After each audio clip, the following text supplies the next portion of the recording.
Herr Präsident!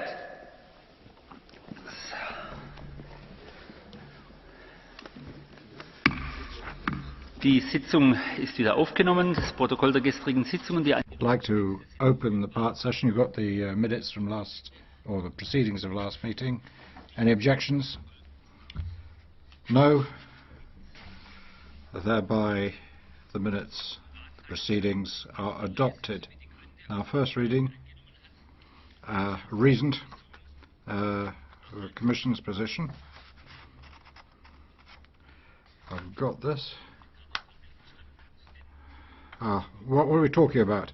A regulation of the European Commission and the Council on fighting fraud, 1073/99, Euratom 1074/99.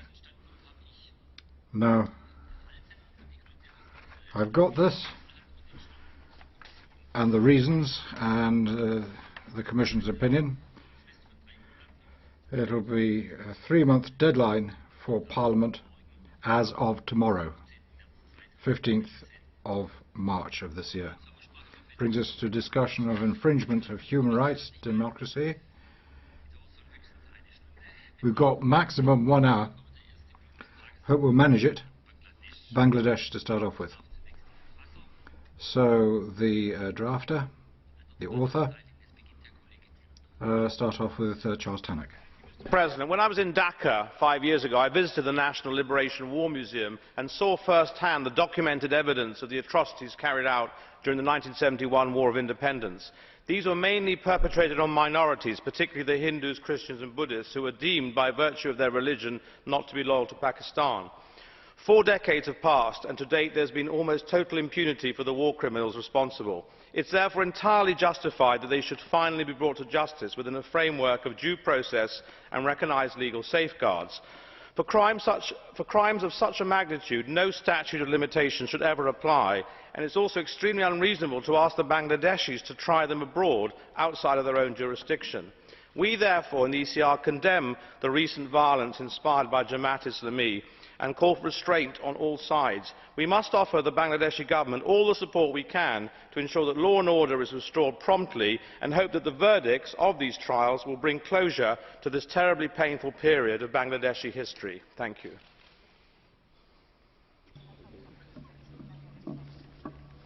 Thank you, Mr. Tannock. Christian Preda for 2 minutes. Ca inițiator al includerii situației din Bangladesh. Thank you, President. Well, given that I was the one who came up with the idea of including Bangladesh among today's issues, I want to highlight the importance of the fact that our Parliament needs to react to the recent events that followed the death sentence for Delwar Hossain Sayedi, the Vice President of the party Jamaat-e-Islami. I don't think we can ignore the most serious episode of political violence in Bangladesh that has taken place during the last 40 years. There's a paradox here because it's the International Tribunal on War Crimes which is supposed to help Bangladesh overcome the situation that's been caused by the war crimes that took place in 1971, and they have also caused the recent violence. We need to reiterate our categorical opposition to the death penalty and call for the Bangladeshi authorities to commute the death sentences that they have given out and to hold a moratorium on these kinds of sentences. International standards on fair trials are essential, particularly for a tribunal that's supposed to promote national reconciliation. The violence that followed the sentencing is unacceptable for all of us. And here I'm also thinking about the violence carried out by the supporters of the Jamaat-e-Islami party as well as the security forces. Peaceful demonstrations. The right to peaceful demonstrations is an essential right, but violence can never be an appropriate reaction to situations. It is of great concern that, according to Human Rights Watch, most of the victims are victims of the law enforcement agencies. We should also highlight the point that the recent violence in Bangladesh shows an increasing polarization of Bangladeshi society between the secular part, which follows the Awami League, and a religious part of society, which follows the Bangladeshi National Party and Jamaat-e-Islami. We would like to call on all parties to get over these differences. Thank you. Thank you, Mr. Preda. Geringer de Oedenberg now, please. 1 minute. Panie Przewodniczący. Thank you very much, President. After the International Crimes Tribunal announced the death penalty on Mr. Saidi, Bangladesh was covered by unrest. He is accused of many atrocities.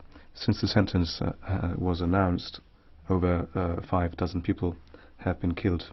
The Bangladeshi authorities need to take decisive action in order to stabilize the country and ensure national reconciliation.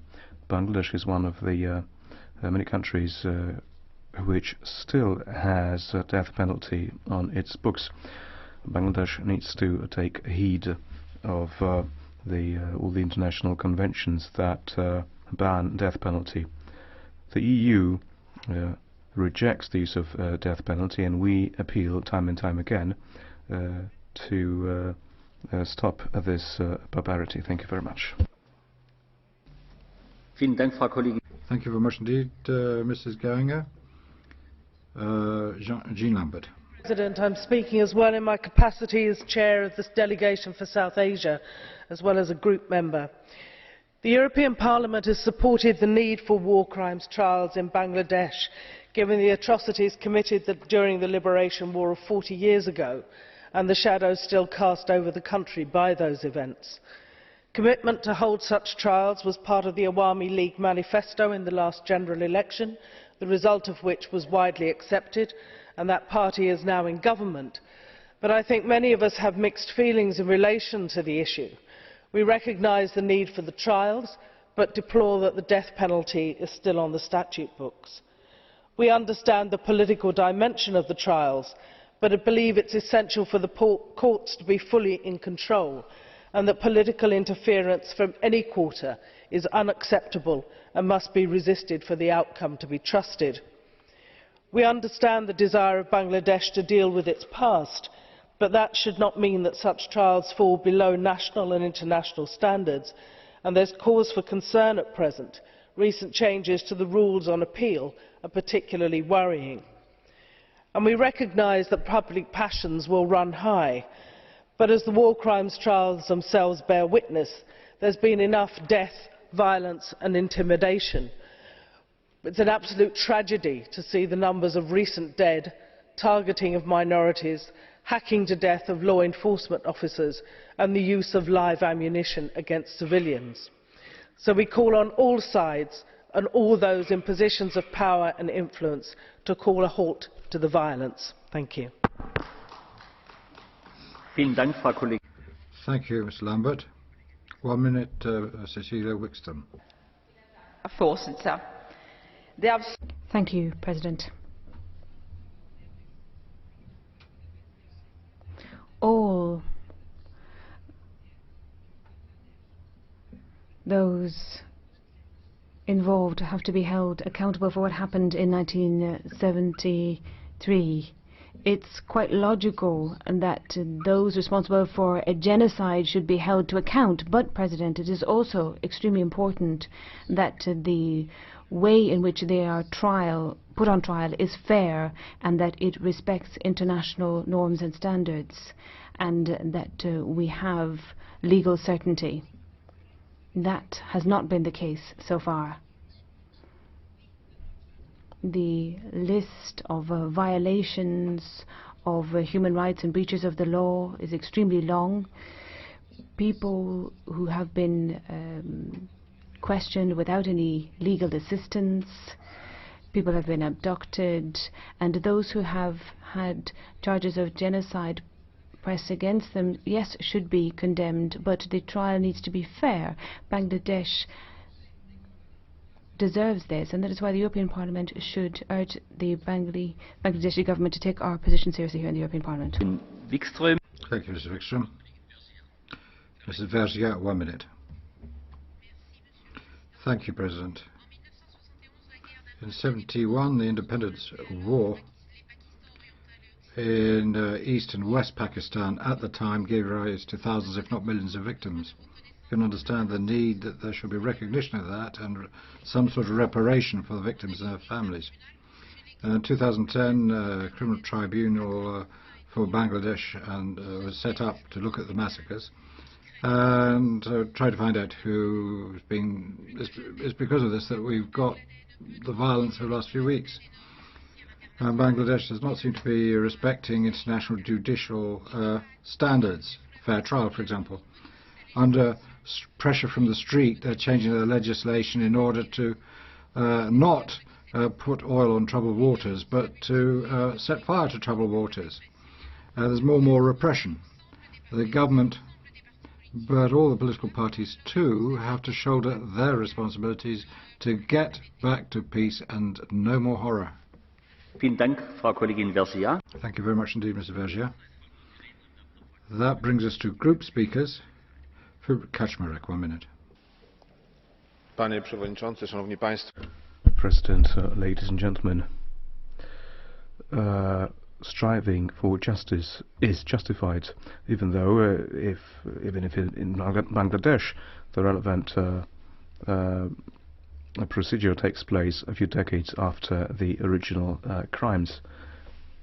All these victims may have been avoided. I think that national reconciliation and justice would be easier if it were not for the death penalty that is still being used in Bangladesh. In our resolution, we are calling for a moratorium on the execution of the death penalty. Peace in Bangladesh is within reach. It must be based on respect for the rights of ethnic minorities, religious groups, human rights, and giving up the use of violence. Thank you. Vielen Dank, Herr Kollege Kaczmarek. Thank you. Corina Cretu. Mulți suntem profund îngrijorați din cauza violențelor interconfesionale sângeroase. Thank you. Well, we've long been concerned by inter-religious violence in Bangladesh, and we don't think that opening up the issues of the past will be good for this society. We understand the need for justice, but as the European Parliament has said several times, the death penalty cannot be a fair punishment, and committing a crime to resolve a crime will only exacerbate tensions in Bangladesh. We would urge the authorities to commute the death sentences against the Islamist leaders, and in the trials on war crimes for crimes committed in the 1971 war. In addition, political leaders should stop their followers from committing violence, as has taken place during the general strike of recent weeks. The European Union believes that violence is never a solution, and we have to be firm to ensure that a climate of peace is installed. Thank you. Thank you very much indeed, Mr. Cretu. 1 minute, Phil Bennion. Thank you. We here in the European Union, and the Parliament particularly, have really good, very good relations with Bangladesh, both through its diaspora and through cooperation with its officers. This is why I think we have the right and the duty to speak up in what we see here in the recent violence. The recent violence prompted by a loss of confidence and trust because the violations of the rule of law, reports of political interference in the International Crimes Tribunal have become so frequent and obvious that I think we've simply got to step in. I echo the calls of others for a moratorium on the death penalty, but it's very important that we urge the government of Bangladesh to request international support by exploring what scope there may be for the United Nations to create a special international criminal tribunal. That way all will have confidence that there will be fair trials, the whole of society will be confident of the outcomes, and even the government will be confident that the guilty will be punished. Thank you. Thank you, Mr. Bennion. Adam Bielan, 1 minute. Mr. President, the situation in Bangladesh has been deteriorating in the last couple of weeks. It has been triggered by the decision taken by the authorities, a right decision to hold all those war criminals accountable. The society, however, is very much divided on what has happened 40 years ago.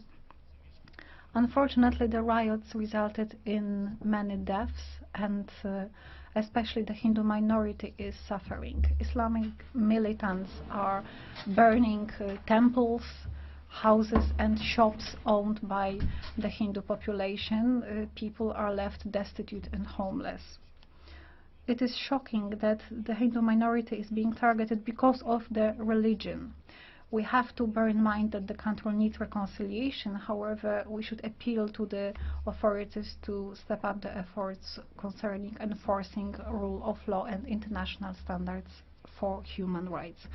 Only then the tribunal will function properly. We do expect transparency and independence of its part.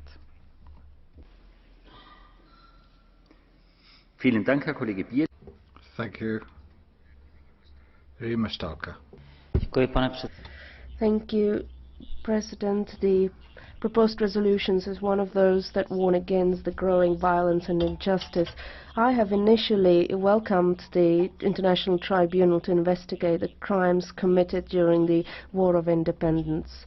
From the very beginning, however, I have believed the objective cannot be just to punish the defeated. The idea of a civil war where atrocities are committed only by one party has no precedent in the history. The idea that more than 40 years after the war, all information can be found to provide a true picture is not realistic. Crimes against humanity should be subject to no statute of limitations, but capital punishment is unacceptable. The duty of the tribunal is to find the truth about those days and to give the victims moral satisfaction, but instead we see growing violence. In the Czech Republic we have been searching of ways to how the defeated should be treated, but experience shows that the best approach was taken in South Africa. After the difficult years of the apartheid, the Archbishop Tutu found the truth, reconciliations and a better future. Thank you, Ms. Mastalka. Now, Basescu. Thank you, President. In recent years, Bangladesh has had good economic growth based on investment and exports, but the country is facing a difficult situation because hitherto almost half of its population lives under the poverty threshold, and there has also been the threat of violence and violent demonstrations. So I think that the authorities need to remain vigilant and look to launching a dialogue with the opposition so that we can resolve this crisis. The fact that the National Party and its supporters have been demonstrating in this way only aggravates the situation, and that is going to mainly affect the people of Bangladesh. Thank you. Vielen Dank, Frau Kollegin Basescu. Thank you, Mr. Basescu. Catch the eye. We don't have much time at all, so just 2 people. I'll take 3 actually. We originally foreseen just 2, but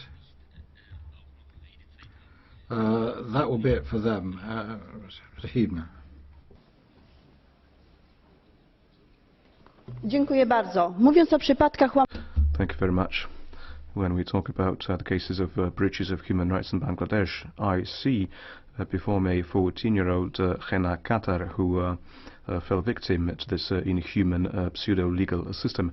Now you can say that what happened to her was barbarity that shouldn't have happened in a civilized country. What happened? She was raped by a married man. She was accused of adultery and sentenced to flagellation, which spelled her death.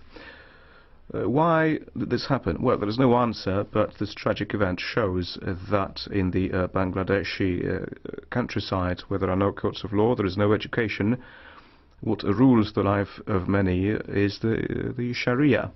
When we take a closer look, we realize that Bangladesh is a country which has great difficulties with the rule of law, which is why I'm appealing now to the Prime Minister of that country. Please take reasonable steps, boost security of regular citizens, and cut what happens to Hena Qatar.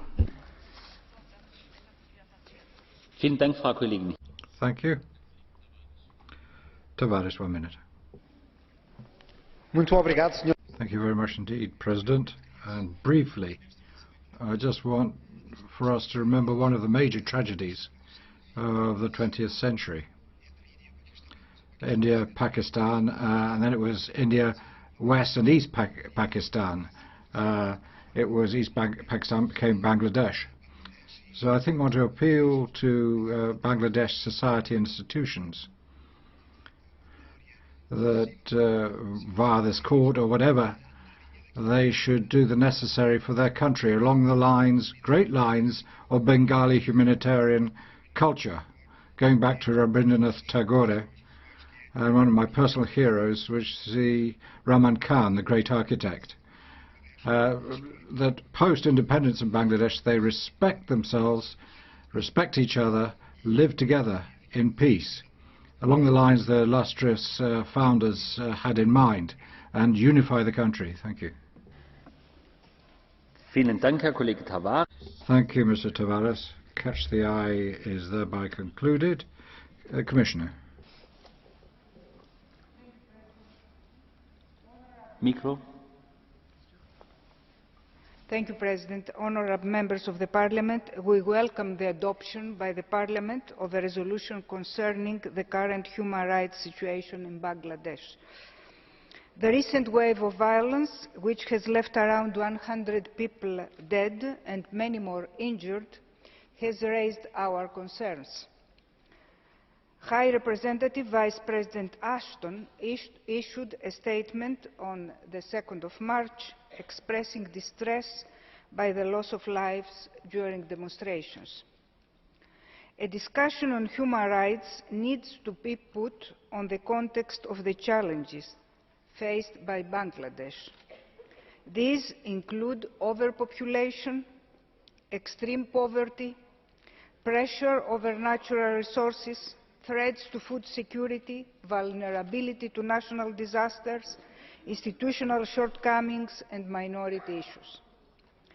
With nearly 1/3 of the population still living under the poverty line, inequality remains a major problem, as are illiteracy and malnutrition. This situation may be aggravated in the near future by the effects of climate change. The European Union has a long record of working with Bangladesh to address all these issues. In view of the long-standing confrontation between the government and the opposition and ongoing demonstrations in the wake of the war crime trials, there is a risk that partisan violence intensifies further as the parliament elections approach. The parliamentarian elections will be there in December 2013 or early January 2014. So peaceful and inclusive parliamentary elections will be key for the consolidation in Bangladesh democracy. It is essential that political forces find a consensus on the modalities of upholding the elections. It is not for the international community to determine these modalities. Our role is a supporting one. The EU observed the last general elections and is ready to observe the forthcoming ones if we receive an invitation to do so. The conclusion of the war crime trials is likely to have an impact on the overall situation, as you yourselves have noticed. The fact that we oppose the death penalty in all circumstances, including in the case of worst crimes, does not mean that we advocate impunity. We are well aware of the horrific events which took place during the 1971 war, the many lives lost and heinous crimes committed, and of the importance of justice for the people of Bangladesh. In view of the violent turns of events, we have called on the actors involved to exercise restraint. It is important that minorities receive special protection. All efforts are needed to prevent the situation from escalating. Thank you very much. Vielen Dank, Frau Kollegin. Thank you very much indeed. Thank you, Commissioner.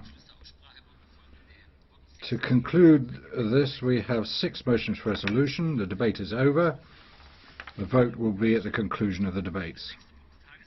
Next point on the agenda, minority groups, in particular Iraqi Turkmen. So, author, Christoph Lisek, 1 minute.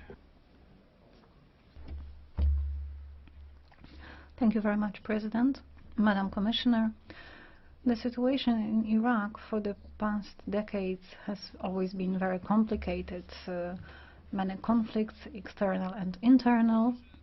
However, I think that the resolution we are putting forward is focusing on all the most important aspects of what goes on in Iraq. Unfortunately, human rights abuses, torture and terrorist attacks are still daily. Our resolution appeals for non-discrimination of Turkmens.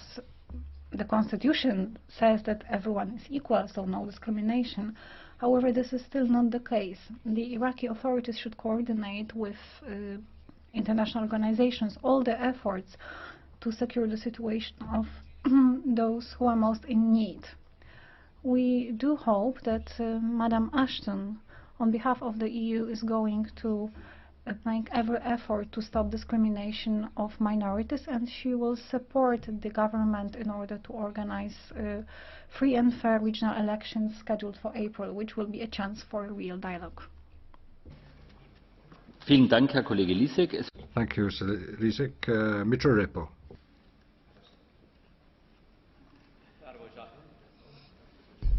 Arvoisa puhemies, Irakissa on useita